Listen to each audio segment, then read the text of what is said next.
बिस्मिल्लाहिर्रहमानिर्रहीम। एक गरीब किसान की शादी नहायत हसीन और जमील औरत से हो गई। उस औरत के हुस्न की सबसे बड़ी वजह लंबे घने स्याह बाल थे। उनकी फिक्र सिर्फ उसे ही नहीं बल्कि उन दोनों को रहती थी।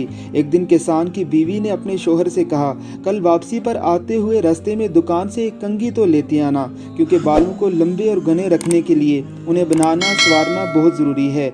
फिर मैं कितने दिन हमसायों से कंघी मांगती रहूंगी।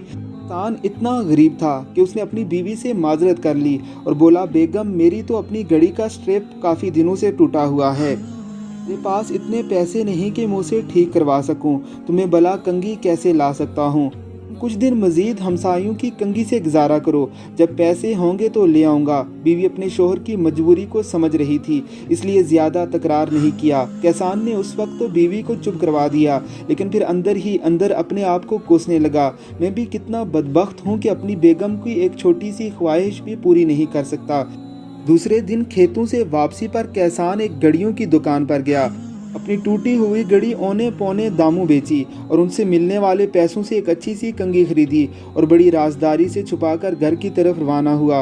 उसने सोचा बीवी को घर पर जाकर सरप्राइज दूंगा, तो वो बहुत खुश हो गई। जब वो घर गया तो क्या देखा, उसकी बीवी ने अपने लंबे बाल कटवा दिए थे। मुस्कुराते हुए उसकी तरफ देख रही थी। किसान ने हैरत से पूछा, बेगम ये क्या किया, तुमने अपने बाल कटवा दिए, पता है वो तुम्हारे ऊपर कितने खूबसूरत लगते थे। बेगम बोली, मेरे सरताज, कल जब आपने कहा कि आपके पास घड़ी ठीक करवाने के पैसे नहीं हैं तो मैं बहुत अफसरदा हो गई थी।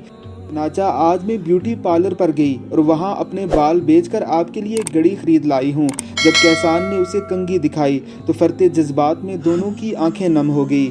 मोहब्बत सिर्फ कुछ देने और लेने को नहीं कहते, बल्कि मोहब्बत एक कुर्बानी और एसार का नाम है, जिसमें अक्सर अपनी ख्वाहिशात और जज्बात को सिर्फ इसलिए कुर्बान कर दिया जाता है ताकि रिश्तों का तकद्दुस और एहतराम बरकरार रहे। मोहब्बत जिसको कहते हैं वो यादों का खिलौना है, मिल जाए तो मिट्टी है, खो जाए तो सोना है।